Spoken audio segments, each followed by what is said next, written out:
O nosso profeta Mirim Miguel Oliveira, o nosso conhecido Pinóquio Gospel, o que ele tem feito tem assustado internautas e tem alvoroçado uma comunidade gospel enlouquecida, fanática e simplesmente adoecidas pelo fermento dos fariseus.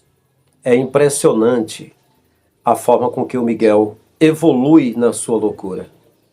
Dizia-se que o Evangelho de Deus é loucura para os que perecem, mas é salvação para os escolhidos. Mas eu diria que essa loucura, que toda essa asnidade que tem acontecido, isso não é loucura de Deus. Isso é loucura de cães gulosos espumejando, ansiando por dinheiro, por controle dessa massa doente. O que o Miguel tem feito é algo totalmente doentio. E é isso que nós vamos ver nesse vídeo de hoje. Olá, sou o pastor Frank Lima, você é bem-vindo ao canal Abrindo a Mente. E você que ainda não reside nessa casa, eu convido para você adentrar, sentar-se, ficar à vontade. As portas estão abertas para você, estamos de braços abertos para fazer parte dessa família. A inscrição é gratuita.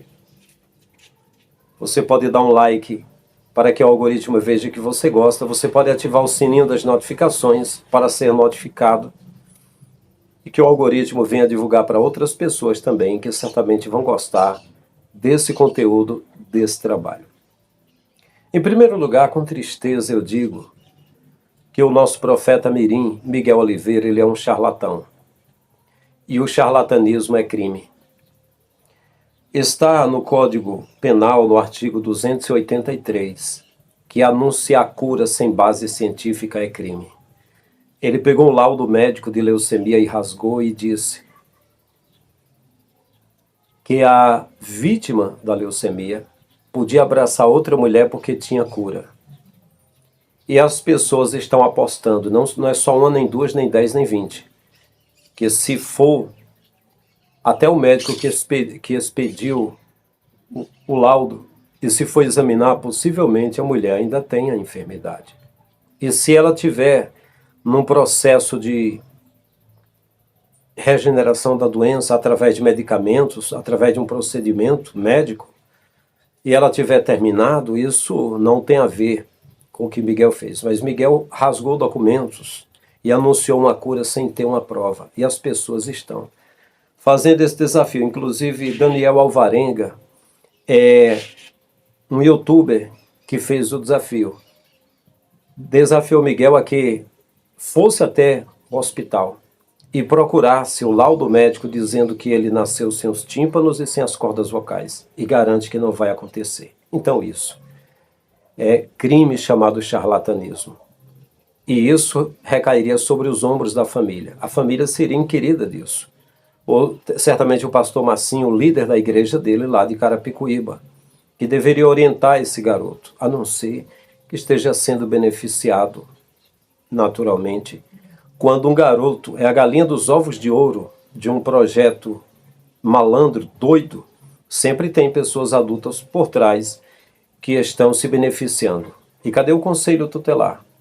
Que observa tanta besteira, tanta coisa que não faz sentido, e não observa uma coisa dessa.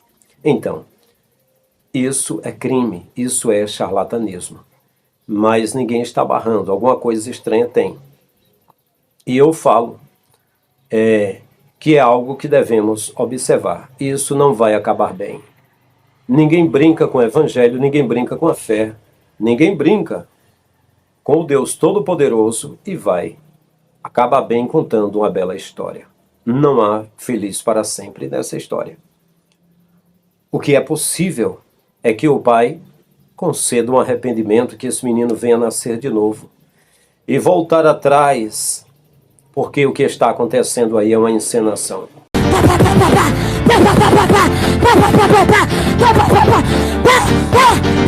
Pessoal, quem tem limite é município. esse rapazinho aqui, que diz ser profeta e diz fazer milagres, ele, como vocês podem ver, não tem limite. Vocês devem ter visto no vídeo que eu fiz semana passada desse moleque, e é isso mesmo que ele é moleque. Eu mostro esse moleque dizendo que curou um câncer, uma leucemia dessa senhora aqui.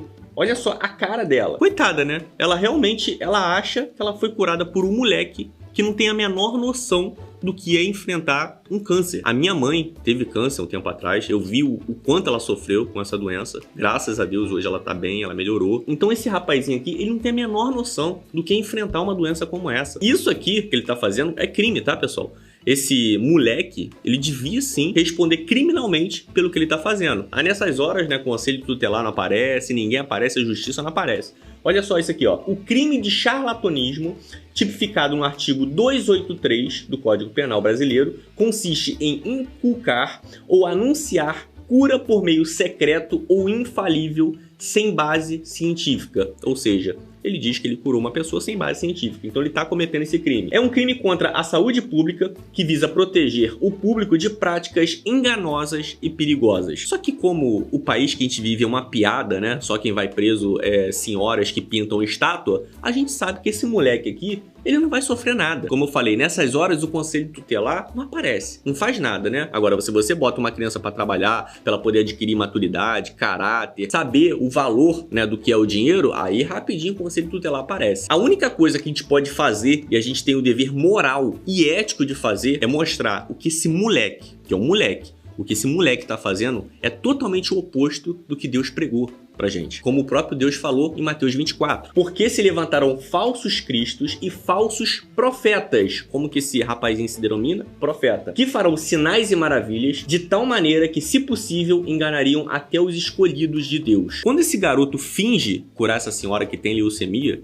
ele não está colocando só ela em risco de morte caso ela abandone o tratamento contra o câncer. Não, ele está colocando várias outras pessoas que possam vir a acreditar nele em risco de morte também. E ele faz isso se utilizando da palavra de Deus para poder passar a ideia que ele é um profeta. Que a gente sabe que ele não é, ele não curou essa mulher. Quer dizer, a gente sabe não, eu tenho absoluta certeza que ele não curou essa mulher. E se ele se sentir incomodado com o que eu tô falando aqui, falando que ele é um falso profeta, que ele é um picareta, que ele é um charlatão, é fácil ele me refutar, é fácil ele dizer que eu tô errado. É só ele marcar o dia e a hora, que eu vou com as câmeras até essa senhora, a gente leva ela no hospital da minha confiança e eu peço pro médico da minha confiança gerar um laudo atestando se ela foi curada ou se ela não foi curada. Será que ele vai aceitar? E não só isso, para ele provar que ele não é um falso profeta, a gente também pode ir no hospital que ele nasceu e pedir um novo laudo atestando que ele nasceu sem as cordas vocais e sem os tímpanos, como ele alega. E ainda depois ele vem falar que aos 3 anos de idade ele sofreu um milagre, ele acordou já falando, cantando e escutando. Aí a gente já aproveita que a gente vai estar no hospital com essa senhora gerando o laudo dela, a gente já aproveita e pede pro médico gerar um laudo atestando realmente que ele passou por um milagre, né? Que as cordas vocais dele renasceram, que os tímpanos dele renasceram. Será que ele vai querer realmente provar que ele não é um picareta, que ele não é um falso profeta? O desafio tá aí. Será que ele vai aceitar? Miguel aparece, orando em línguas e traduzindo línguas com outro homem, que está falando em línguas estranhas. O que é mais estranho de tudo isso é porque em Atos, no capítulo 2, quando fala que os 120 estavam no cenáculo reunidos e que eles estavam aguardando a manifestação do Espírito, como foi dito pelo Messias, que não se ausentassem de Jerusalém, mas esperassem a promessa do Espírito. E no dia de Pentecoste, da comemoração da festa das colheitas, desceu um vento veemente e impetuoso e encheu toda a casa. E surgiu como línguas repartidas sobre a cabeça de cada um deles, e todos foram cheios do Espírito Santo e começaram a falar em línguas estranhas. E a tradução é, começaram a falar em outros idiomas. E estavam presentes partos, elamitas, os da Mesopotâmia, Capadócia, Ásia, Bitínia, Frígia, Panfilha. 42 nações estavam presentes. E ouviram todos eles, os 120 galileus, os da Galileia, falando das grandezas de Deus na língua original de cada um deles. Não era cantarianda, alabaxéria, não era isso. Era, como ele disse, the king, the power, the best, traduzindo do inglês. É como se aquele da Inglaterra ou dos Estados Unidos que conhece o inglês ouvisse um deles falando the king, the power, the best, mas outro do Japão ouvisse em japonês.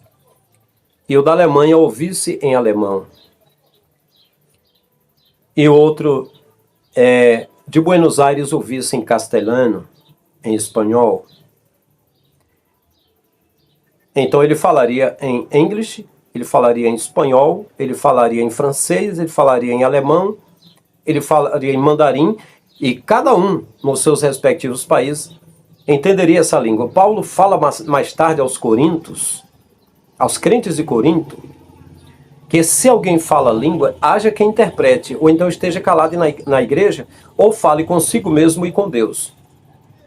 Igreja se referia a uma pessoa, que nós somos a igreja, somos o templo, ou se tivesse alguma pessoa reunida, como povos chamados para fora.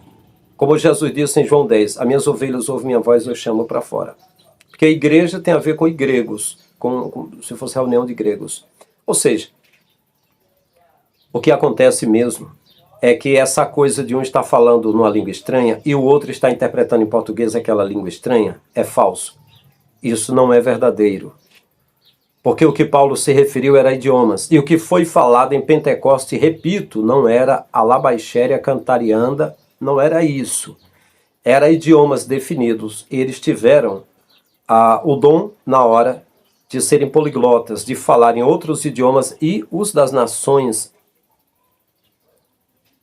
de 42 nações, ouviram na sua língua maternal, na sua língua original, o idioma definido, um tipo de, como dissesse assim: ó Deus eterno, Deus de todas as coisas, que usaste os profetas e usaste o teu filho Jesus, e assim como falaste com o teu servo profeta Joel, que nos últimos dias derramaria do teu espírito sobre toda a carne, e os nossos jovens profetizariam, os velhos teriam visões e sonhos, e neste dia, cumprindo a tua promessa, derramaste do Espírito sobre todos nós, provando que estás conosco por todos os dias. E isso, o cara da Turquia ouvindo na sua língua natal, na sua língua nativa. E outro, digamos, o grego ouvindo em grego aquilo. Digamos que o Galileu estivesse falando em aramaico e o grego ouvindo em grego clássico. É isso. Então essa coisa, pode acreditar, essa coisa de alguém estar falando língua esquisita e o outro traduzindo em português, é fraude, não é verdade. Eu também acreditei, eu também tentei traduzir, eu também falei em língua e alguém traduziu em português. Eu também acreditei, é mistério de Deus, mas biblicamente não é verdade. Você está me entendendo o que eu estou dizendo? Você está entendendo o que eu estou falando? Se você achar que é eu que estou errado, então diga se em Atos dos Apóstolos o que estava sendo falado era língua estranha ou era outros dialetos ali. Diga se o que Paulo falou em Corinto, para os irmãos de Corinto, se alguém falar a língua e não tiver quem interprete, esteja calado, se eu estou inventando isso. Diga se eu tenho alguma igreja para alguém me seguir, porque já fui líder de igreja e saí fora do sistema.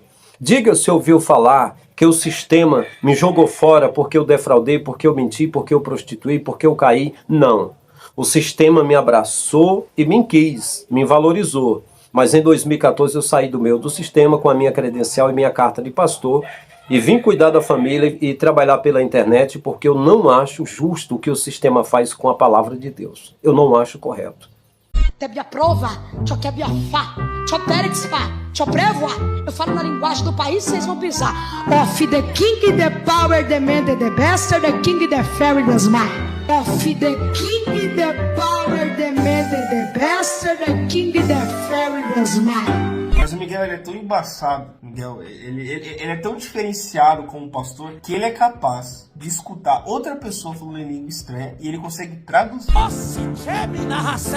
Eu abro aquela porta.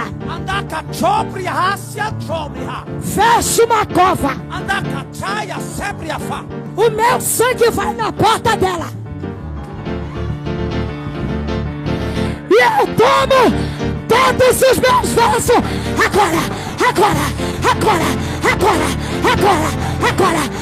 Miguel esclarece por que ele disse, a pessoa dizer o Senhor é meu pastor e nada me faltará, está amarrado. Ele vai explicar o porquê disso.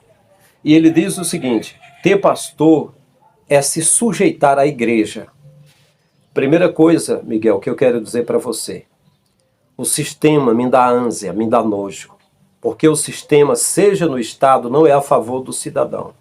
O Estado se fecha e simplesmente pune, cobra o cidadão e não protege o cidadão.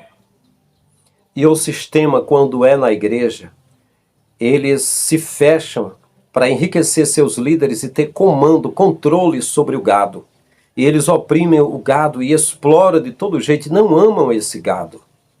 E o sistema, quando é religioso, ele se torna o mercenário e o lobo de patas dadas para prejudicar e tirar tudo da ovelha, matar, roubar e destruir. Então, por isso, eu detesto o sistema.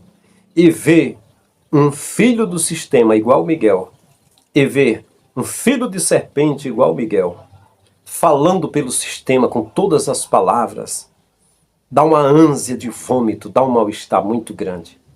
Quer dizer, Miguel, que quem fala o Senhor é meu pastor é alguém que não quer se sujeitar à igreja. Mas, meu querido, quem falou que tiraria as pessoas da igreja, do convívio dos mercenários e dos lobos, foi o Messias. Ele disse: as minhas ovelhas ouvem a minha voz e eu as chamo para fora desse aprisco. Eu sou a porta, disse Jesus. Quem entrar por mim entrará e sairá e achará pastagem. Você acha a pastagem, não é alguém que te chama e aponta, está aqui a pastagem. Não é isso. Eu falo todos os vídeos aqui. Jesus falou para a samaritana: o dia já veio e a hora chegou, que os verdadeiros adoradores se sujeitarão à igreja e a pastores. É mentira, seu mentirosinho. Ele disse: o dia já veio e a hora chegou, que os verdadeiros adoradores adorarão. Não é no monte dos samaritanos e nem no templo de Jerusalém. É em espírito e em verdade. Então, meu amigo, a adoração ao Criador é em espírito. E o Messias ressuscitou e subiu aos céus e disse: todos os dias eu estarei com vocês até a consumação dos séculos. Eu vou, mas eu enviarei o Espírito que estará em vocês. 1 Coríntios 3,16, Paulo disse: vós sois o templo do Espírito Santo. Então, Miguel, para que se sujeitar a um templo? Para que se sujeitar a um pastor aqui na terra, quando nós temos um pastor universal, eterno? O sumo pastor, disse Pedro, esse pastor que você tem ele para guardar a tua alma, tanto aqui na terra como no céu. E quando ele disse: tetelestai, está consumado, está quitado, pago, o preço do pecado está pago. Quem crê em mim tem a vida eterna. Para que, Miguel, que se vai comer bolota de porco, o fruto do carvalho? Para que se vai comer os lixos do sistema? Se Jesus já morreu para nos livrar do sistema, ele viu os religiosos com o peso nos ombros dos fariseus e dos saduceus, que são igual a você e o seu pastor e as pessoas dos ministérios aí, Miguel.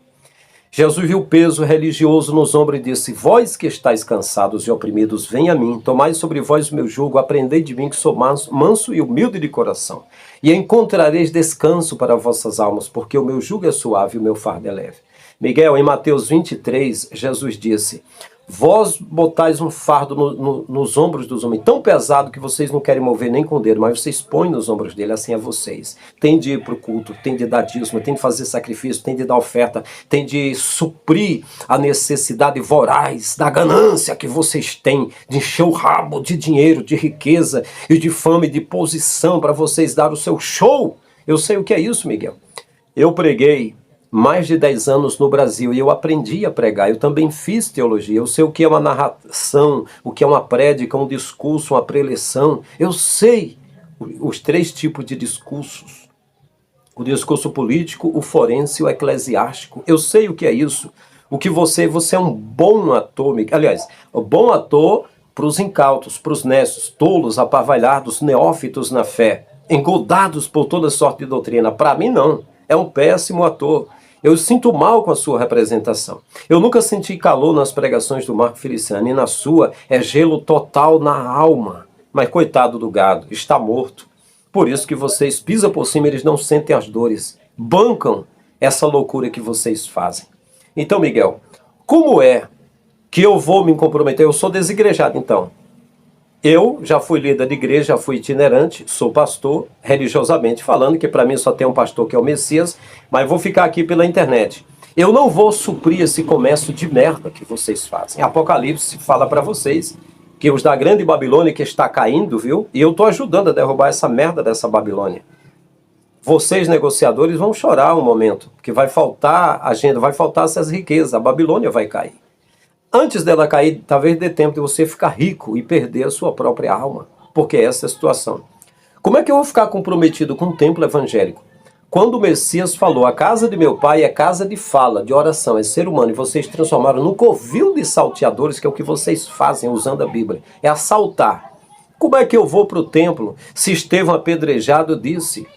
Ele não habita em templo feito por mãos humanas, se referindo a Deus. Paulo falou para os atenienses, ele não habita em templo feito por mãos humanas. Se Jesus, quando Pedro disse, olha que pedras, que edificações, ele disse, não ficará pedra sobre pedra que não seja derrubada. Foi derrubada as pedras, o templo foi derrubado, ficou algumas colunas lá de testemunho, mas o restante caiu. Então como é que eu vou pelejar com isso, quando o Messias disse, o dia veio e a hora chegou que os verdadeiros adoradores adorem espírito em verdade. Se você quer fazer uma coisa física para Deus, como disse Paulo, ele não depende de nada de nossas mãos, de sua palavra, fez tudo.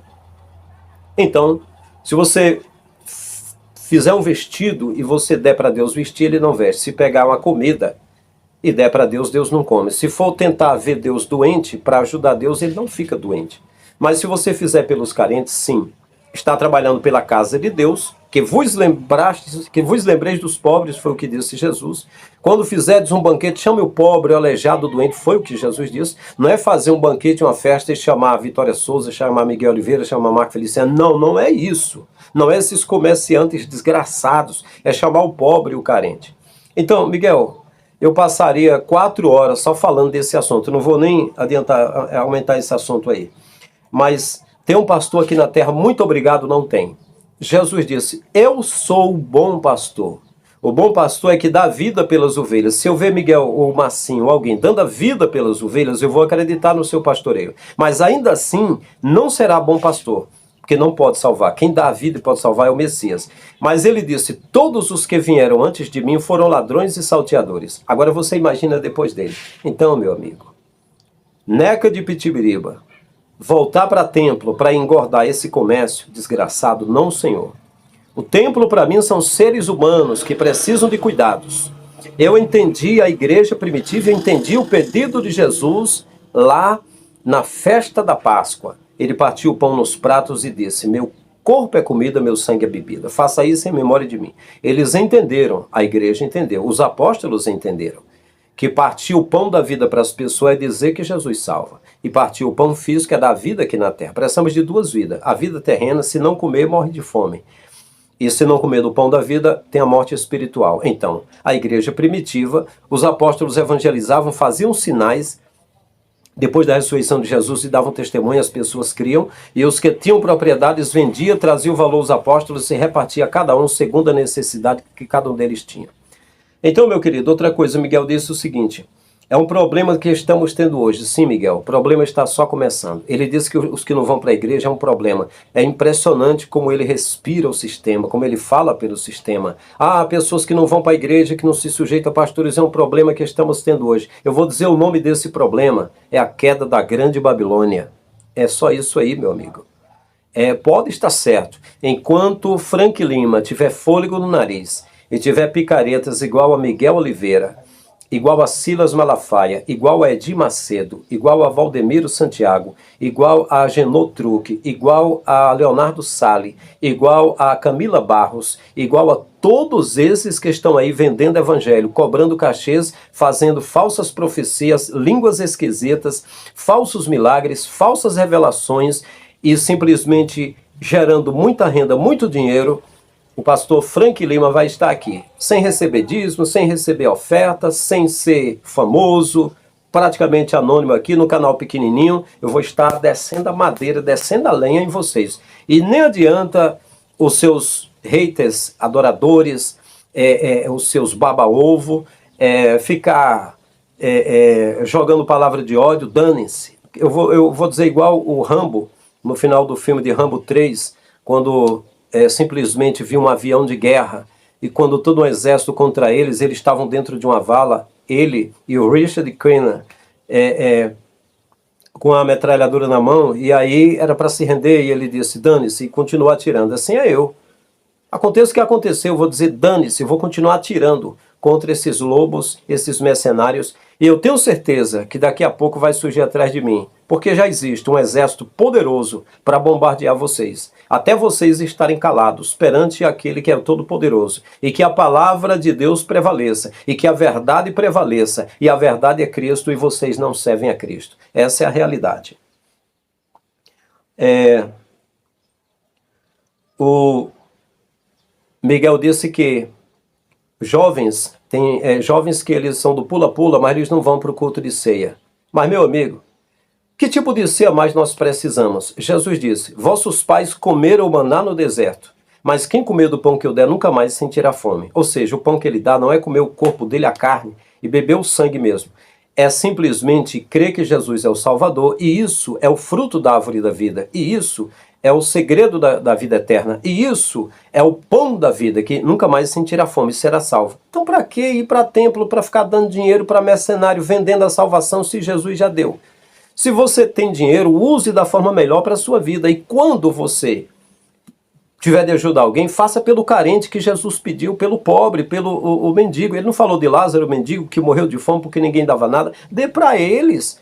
Não pegue o seu dinheiro para pagar esses astros da fé, que estão aí vendendo salvação, vendendo milagres, vendendo revelação. Para com isso, abra a mente. E que ceia é essa, Miguel? Ah, porque tem de ir para a ceia se alimentar para ficar forte. Mentira. Mentira, seus mentirosos.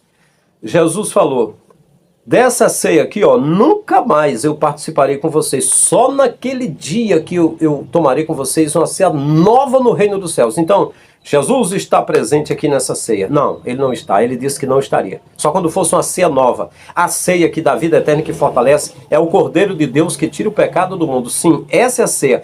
Essa outra é só uma representação que foi feita para comprometer os membros da igreja a dar dinheiro. Porque assim, você vai para a igreja evangélica, pelo menos na Assembleia é assim. Aí você é sabatinado, você é discipulado, e você, com 3 meses sendo observado se está santo, você é batizado. E ao ser batizado é arrolado nos membros. E agora você tem o dever de dar o dízimo. E esse dízimo você estará pronto para dar no dia da ceia. Pode dar antes ou depois, mas o dia da ceia é a última instância para você entregar o dízimo. Por isso criaram a consubstanciação, a representação dos elementos. E a Igreja Católica a transubstanciação. Mas biblicamente não tem esse negócio. Ah, mas lá em Corinto... Não, em Corinto não. Em Corinto, algumas vezes eles se reuniam, não era igreja assim, com templo nem nada. E fazia algum jantar, e naquelas ceias que os judeus tinham costume de fazer algum jantar, e Jesus disse, quando fizer um jantar, um banquete, chama os aleijados, os doentes. É isso aí. Não era ceia simbólica, a ceia de Jesus. Não havia isso. Quando vocês se reúnem, não é para melhor, é para pior. Entre vocês tem discussão. Tem uns que levam vinho e não reparte, bebe e fica embriagado e outros não tomam vinho. Tem uns que não tem comida em casa para levar e ninguém reparte com ele. Uns ficam de barriga cheia e outros com fome. Isso não é ceia simbólica, isso era um jantar que eles faziam. Então esse modelo de ceia foi criado pela igreja evangélica, não tem nada a ver com a escritura e nem fortalece nem enfraquece. E o modelo de dízimo, como eu já falei antes, sobre a face do dízimo. Não é esse modelo das igrejas. Só quem recebia dízimo era levitas, porque não tinha herança como as outras tribos, e não ia para a guerra, e não repartia roubos da guerra como as outras tribos, que o Deus de Israel mandava matar criança, e criança na barriga, e mandar matar tudo, e saquear os bens e levar para eles. Como Jesus disse, um covil de salteadores. Não. Então o levita, com ele estava o pobre, o órfão, a viúva e o estrangeiro. Então a cada 3 anos as pessoas pegavam cereais, frutas, legumes e verduras e comia junto com eles e levava para lá. E não era dinheiro. E vai por aí afora. E quando passar a ser dinheiro, não era desse modelo. E o dízimo não era de dinheiro, o dízimo era de cereais, de frutas, legumes, verduras, gados e ovelhas. Era isso aí, mas é outra parte. Que eu não vou tratar disso aqui agora. Então assim... ele diz, os jovens que pula, mas não vão para o culto de doutrina, para a disciplina da palavra de Deus. Primeiro, essa doutrina que existe aí é da cartilha das igrejas. É simplesmente um modelo de crédito que é criado e é posto na ata da inscrição da igreja no CNPJ. É o modelo de trabalhar, não é a escritura. Então, a quem vai para essas igrejas para ter a doutrina, ter o ensino, primeiro, Jesus disse que enviar o Espírito para lembrar de tudo que ele falou. E você só quiser saber o que ele falou, você lê o que Jesus falou na Escritura, que é diferente dessas igrejas. O Espírito vai lembrar o que Jesus falou. E está escrito: não tendes necessidade que ninguém vos ensine, vós tendes a unção do Santo e sabeis tudo. Se quiser ler, leia a palavra, porque eu garanto. Eu provo. Pode pegar a mensagem de Edir Macedo, de Valdemiro Sandiabo, de Agenor Duque, Leonardo Salles, Camila Barros, Marco Feliciano, Abílio Santana, Silas Malafaia, todos eles. Eu vou pontuar, pode pegar qualquer mensagem, eu garanto que eles vão mentir na mensagem porque eles mentem. Eles não falam o que está escrito. Então eu digo a vocês, esse escuto de doutrina que Miguel diz para estar lá, para ouvir a palavra, pura perda de tempo. Agora, quem quiser ser herético, quem quiser o fermento dos fariseus, encham o rabo nesses cultos, aproveite. Eu estou dizendo a você, o que é falado não é o que está escrito na Escritura. Mas é nojento ver um menino desse com 15 anos de idade. Ó, o pula-pula, mas não é você, Miguel. O jovem pula-pula, mas não vai nascer. Mas não é você, Miguel, que faz eles pularem? Não é você que faz eles pularem. O seu culto, que não é racional, é louco, mas não é loucura de Deus, é loucura do diabo. Não é você que faz os jovens pularem, né? Ele fala o seguinte, de jovens que pula, né? Não vai para o culto de disciplina. E ele diz que as pessoas que dizem, Jesus é meu pastor, é crente desigrejado. Sim. Desigrejado para vocês, igual assim, quem fala a verdade é chamado teórico da conspiração, principalmente se fala igual Ezequiel, Jeremias, Amós e outros que falavam para a nação, né? Que vocês não falam para a nação, vocês falam só para o reininho de vocês. E aí, quem fala o Senhor meu pastor são os desigrejados. Meu amigo, como é que eu sou desigrejado se eu sou igreja? E se Paulo falou em 1 Coríntios 3,16 em outras passagens, que nós somos o templo do Espírito Santo? Para que ir para o templo do pastor Massinho? Para ele profetizar e dizer, a América está em sua cabeça e tal, tal. Não, eu já fui, obrigado. Ele já profetizou que havia a bandeira da América sobre minha cabeça, que o Brasil ficaria pequeno para mim. E que um moreno, um pastor da Argentina ia me abraçar e passar um som da prosperidade sobre mim. Não, não passou. Teria passado se eu aceitasse continuar no projeto que o pastor Massinho estava trabalhando com outro pastor, que estava tirando as minhas fotos para botar numa revista e fazer minhas agendas, sim. A minha vida teria mudado financeiramente, eu teria perdido a minha vida eterna. Teria vendido a minha salvação. Mas, enfim, é tanta coisa que eu já tenho falado no canal. Algumas pessoas haters, crentes, que é uma vergonha, que chega aqui querendo me julgar por uma palavra, dizendo que me conhece, se tivesse visto outros vídeos, nem falava besteira. Nem falava besteira. É claro que eu vou dizer que o Senhor é meu pastor, que Jesus é o meu pastor, e eu prefiro do que esses pastores na terra, porque ele diz, todos os que vieram antes de mim foram ladrões e salteadores. Agora imagina depois dele, hein? São todos ladrões e salteadores. A última igreja que eu montei, com 3 pessoas que queriam que eu montasse esse projeto, Igreja Messiânica Povos no Caminho.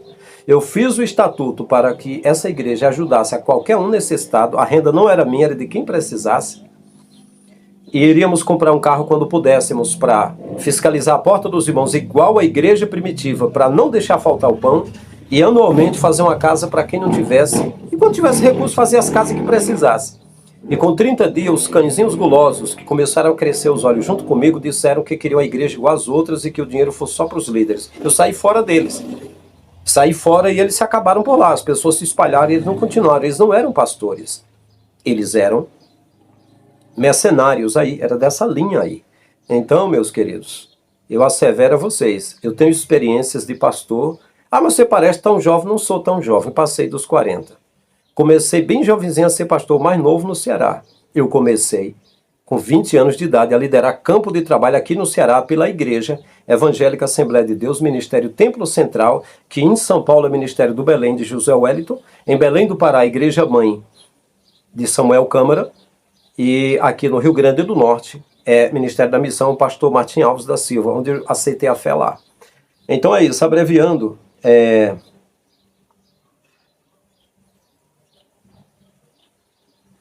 O Miguel disse que o que fala o Senhor meu pastor é aquele também que não quer dar dízimo. Para quê? A palavra dízimo é corte de foice. Trigo, cevada, endro, coentro, cominho, frutas, legumes, cereais, verduras e animais que era para os levitas comerem junto com os donos, fazer um banquete, comer junto com levitas, e órfão, e pobre, e viúvo, e estrangeiro.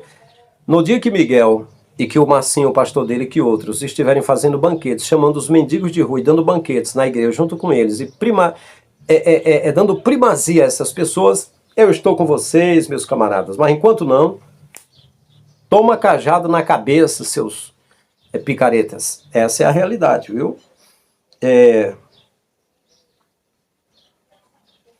Aí ele fala que quem diz o Senhor é meu pastor é crente que não é, ofertante que é rebelde. Não. Não somos rebeldes. Rebelde é você, é seu pastor, é uso da sua laia, da sua quadrilha, da sua matilha de cães. Vocês são rebeldes. Vocês estão indo contra o Criador e o Cordeiro, mas se prepara, a represália vai chegar. Quem planta, colhe. Quem semeia vento, colhe tempestade. Está vindo uma grande tempestade por aí que vai varrer tudo quanto é lobo e cão guloso e mercenário. Pode estar certo. A vida passa rápido. O tempo oferece oportunidade para você ser fiel e para você ser infiel. E o tempo também encerra com as atividades dos homens. Breve estaremos, todos diante do Supremo Juiz. Que ele tenha piedade de vossas almas e de minha alma, de nossas almas. Concluindo, Miguel ainda teve a coragem de dizer que os crentes que não dizem que Jesus é meu pastor, mas que tem que ter um pastor na terra, eles são pessoas que eles não vão para o culto e ficam pela internet comendo toda sorte de lixo. Poxa, mas você não falou para o James, lá no podcast, numa entrevista no Eu Acredito Podcast, que quando o James confrontou você dizendo que quando não havia câmeras filmando para fazer lacração e para fazer cortes e divulgar coisas como você faz, a divulgação na internet para ficar famoso, você ficou famoso através de podcast, através da internet. Ficou famoso para ser levado às igrejas. O James disse que nos cultos de oração, se é culto de revelação e de pregação, por que ficar filmando? E você foi disso. Então José Wellington, desliga as câmeras. Samuel Ferreira, da Madureira do Brás, desliga as câmeras, porque o irmão James está dizendo que é para desligar a câmera. Se o pessoal está comendo lixo pela internet, uma das pessoas que protagoniza isso é você. Porque quem está divulgando na internet bastante, um monte de lixo, é você, Miguel. Então, meus queridos, é isso aí. É o que nós estamos vivendo, é o momento. Eu digo que o que está acontecendo aí, eu não sei até que tempo vai durar, mas se os Mamonas Assassinas, em poucos meses, eles venderam mais discos do que Roberto Carlos, eu digo que em pouco tempo, o que Miguel está fazendo e vai fazer é muito mais do que Marco Feliciano fez em toda a sua trajetória de pregação falsa, de espírito falso, de língua estranha, de farsa, de cair, de desmaiar no poder, de operar, de usar hipnose no lugar do poder de Deus e de toda a farsa de ministério que é esse, que inclusive o povo gosta muito. E ser deputado, esse cara vai ser deputado mais rápido do que você, vai andar em países mais rápido do que você, simplesmente é uma nova geração de Marco Feliciano, só que muito melhorado no espírito do engano. Meus queridos, que o Pai tenha piedade de nós. Perante o Criador, eu falo em sã consciência, e quem quiser achar que eu estou falando mal, vá para Mateus 23. Na hora que vocês examinarem Mateus 23, veja se eu estou apenas mostrando a ponta do iceberg. O que Jesus falou em Mateus 23, se for comparar com Miguel, com o líder deles e com essas pessoas dessa matilha de cães, vocês vão ver que o que Jesus falou é coisa muito grande. Dá para descortinar todas essas verdades. É uma pena que os crentes de hoje não leem a Bíblia para saber. Meus queridos, é isso. Até o próximo vídeo. Ore por nós. Que o Pai tenha piedade de todos nós. Tamo juntos. Grande abraço.